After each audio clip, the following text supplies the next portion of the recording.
I don't know why, but sometimes I get a very strong feel that believers expect their lives to be easy. Now perhaps I shouldn't generalize, perhaps I shouldn't say that it's all of you, but I have a funny feeling that at least some of us, and sometimes I would include myself in this category, sometimes I expect my life to be easy.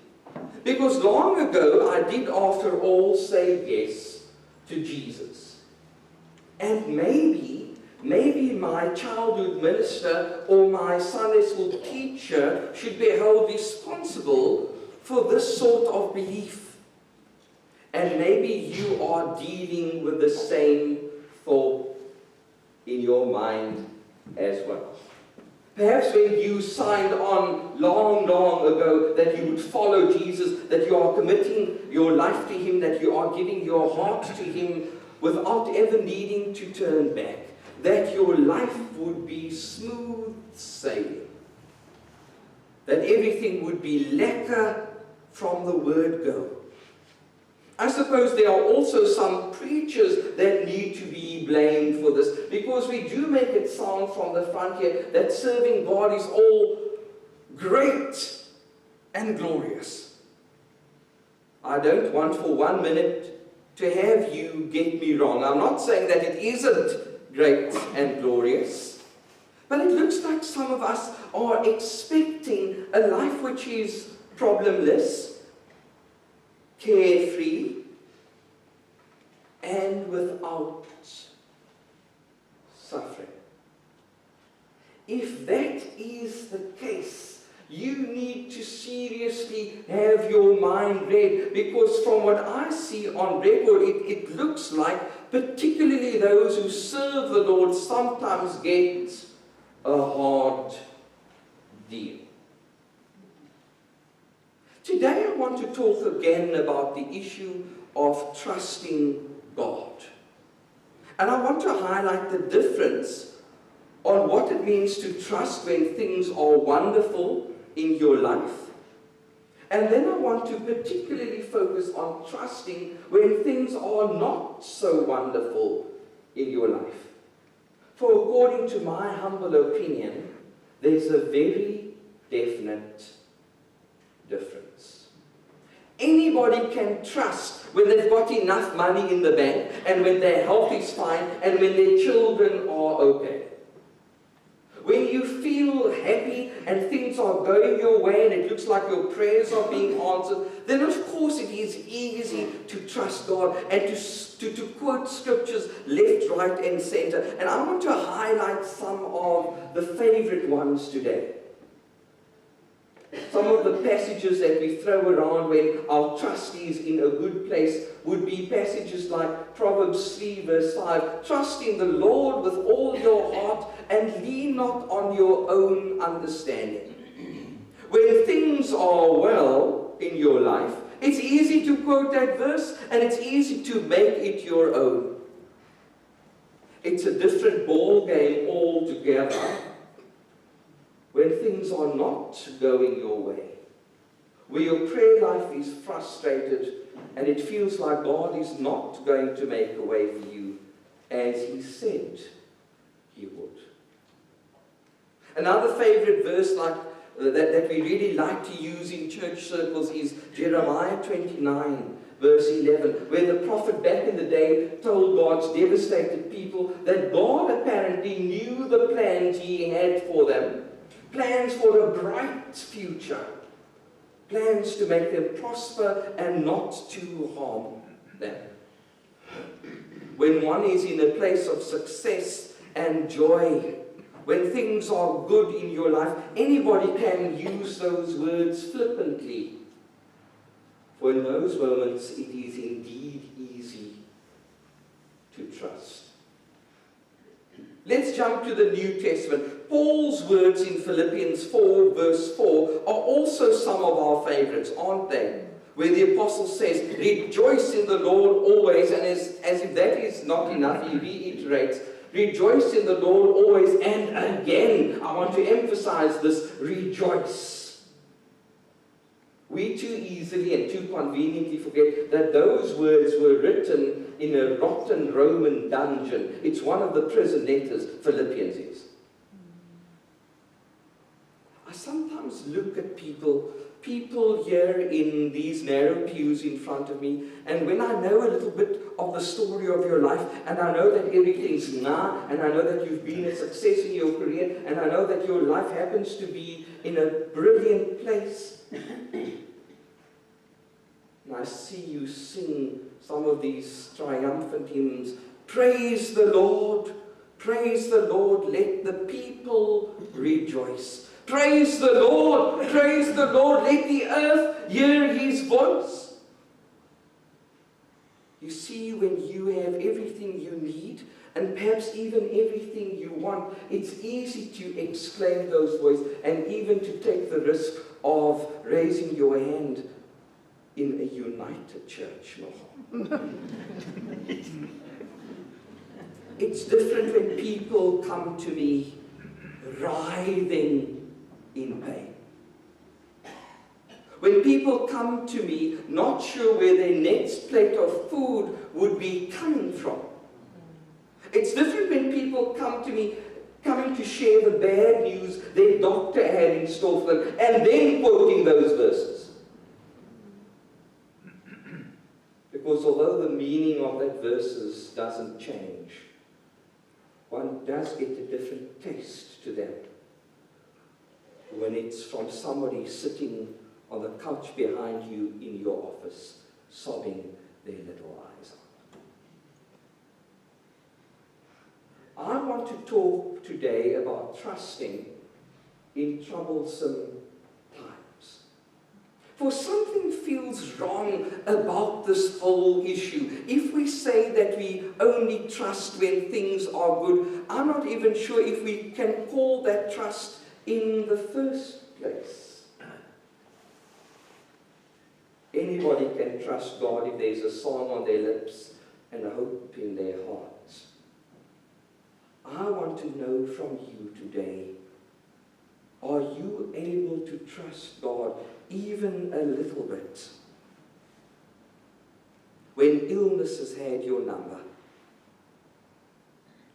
When doubt and fear have settled on your inner being, and when you are in a space in your life where you feel there's this slight possibility that nothing will ever come right ever again.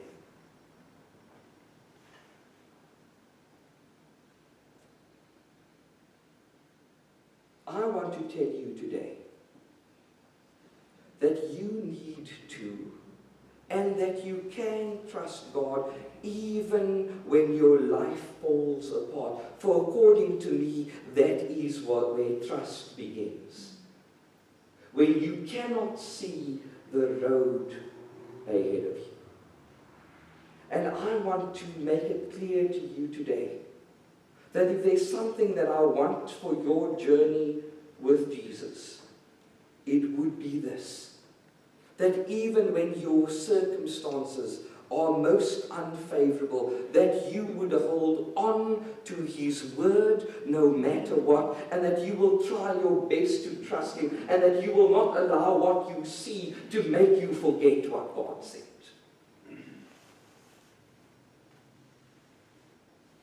That you will reach that place of knowing that what God said in the sunshine still holds water in the rain.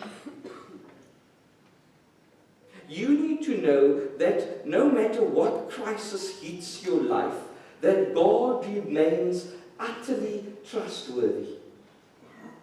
For he cannot and he will not disown himself. This is what Paul is on about in his second letter to Timothy the youngster, in the second chapter, when he makes a big fuss of just how faithful God is, saying that God is who he said he was in the first place, and that he would never stoop so low as to deny himself. The same God, we all need to reach this place in our lives where our trust is so solid, where our trust is so sure, where our trust is so steadfast, that we know that the same God who holds our hand when we are happy and successful and satisfied, that same God who holds our hand when we find ourselves on a mountain top, is the same God who promises to crawl with us through the most shadowy of valleys. That the same God who's happy for us when our lives are filled with joy, when we flourish, as it were, is the same God who meets us when we writhe in pain, when our hearts tremble with uncertainty and panic. You see, sometimes when we put our focus on our situation, then we can easily forget that God's promises are as true then as they ever have been.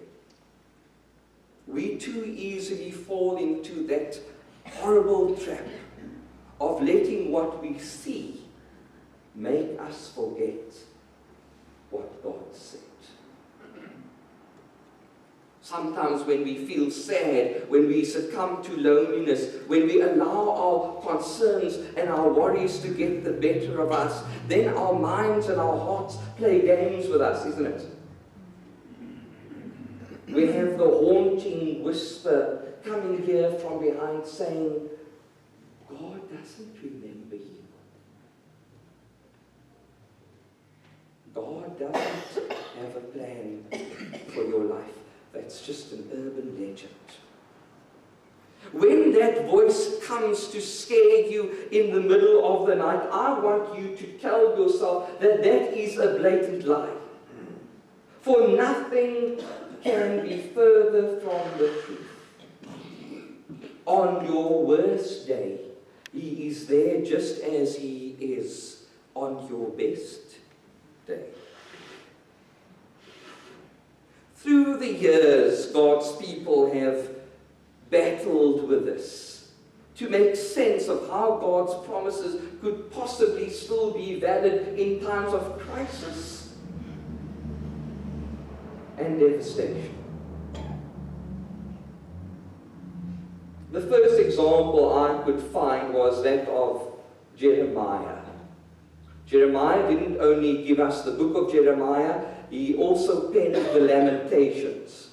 Now, I don't often read the book of Lamentations simply because I'm depressed enough as I am.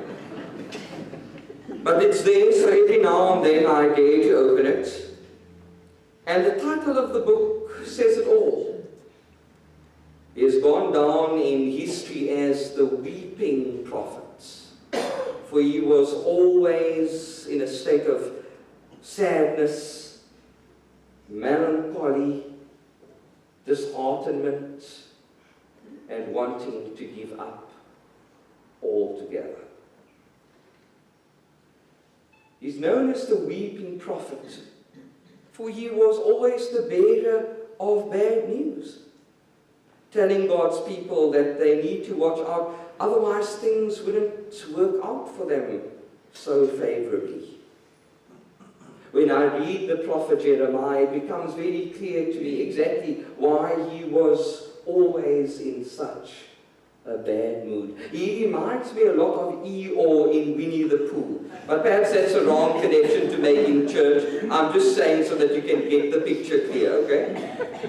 There was always that sense of deep sadness surrounding Jeremiah. Jeremiah, however, was in for a surprise, for in his book of Lamentations, in the 3rd chapter, we have the mood changing slightly. For he says there, I better read it because I think I'm going to mess it up if I just try and quote it off by heart. Lamentations, I did open my Bible here. Lamentations 3 verse 55. So remember now the context of Jeremiah. always down, always broken-hearted, always sad, etc., etc. This is the same guy who spoke these words. I called on your name, O Lord, from the lowest pit. You have heard my voice. Do not hide your ear from my sighing, from my cry for help. And this is actually the part I was after. You drew near on the day I called on you, and you said, do not fear. I learned quite a lesson from that verse, because it looks like Jeremiah was sitting in one of his infamous dark pits, questioning the meaning of life, basically want to make an end of it all. In that pit where he was sitting, in that corner where he was hiding, the light seeped through, and even there, God's presence surprised him. Later on in the Old Testament, when God's people found themselves in Babylonian exile, they had reached that place of absolutely believing that God wasn't with them. They had convinced themselves that God's dwelling place had been the temple in Jerusalem. That is where God dwelt, that is where God lived, and that is where God's presence could be felt and found. Then, of course, 600 years before Jesus, the Babylonians entered the city, invaded Jerusalem, burned down the houses, raped the women, and flattened the temple. The inconceivable unfolded before the eyes of God's people. In their minds, no temple meant no God, for that is where God lived. When the temple had been dedicated, there was smoke and the glory of God was seen, proving that God had chosen that as his house. Their thinking hadn't yet evolved, thinking that God doesn't need a building of bricks and mortar in which to exist. And that is why when they found themselves in Babylonian exile, the two prophets God raised up at a time such as that had a very hard challenge ahead of them.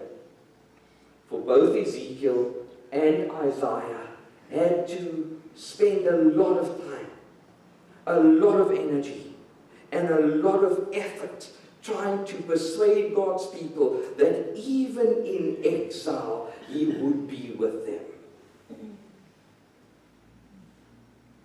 When one studies the material of Ezekiel and Isaiah, one would swear that not only was God even with them in the exile, but one could even take it as far as saying that God was especially with them in the exile.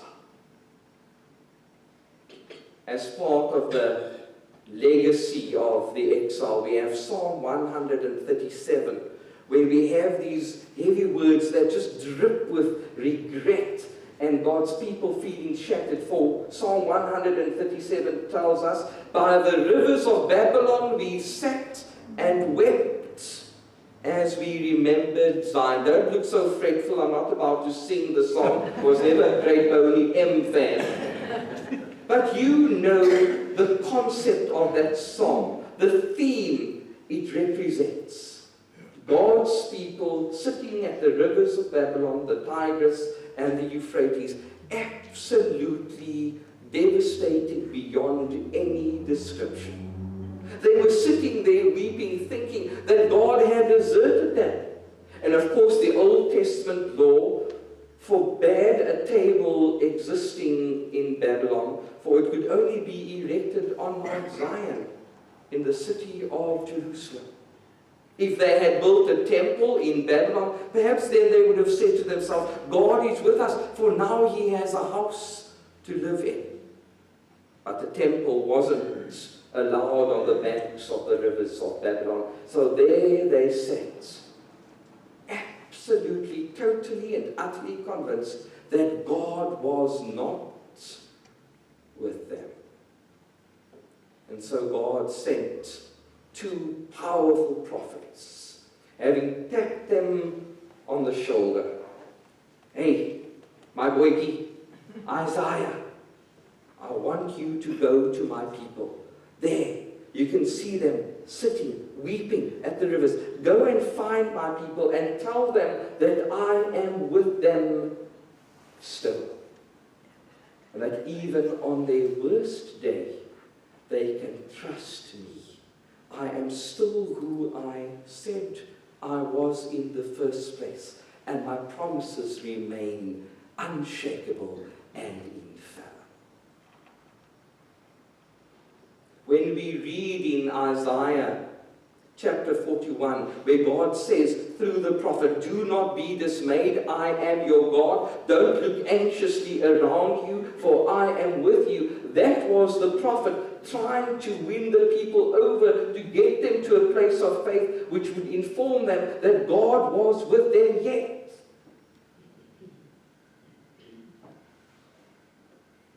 They came to a place of believing that God wasn't with them, that God had abandoned them, that God had in fact turned his back, that God could no longer be trusted.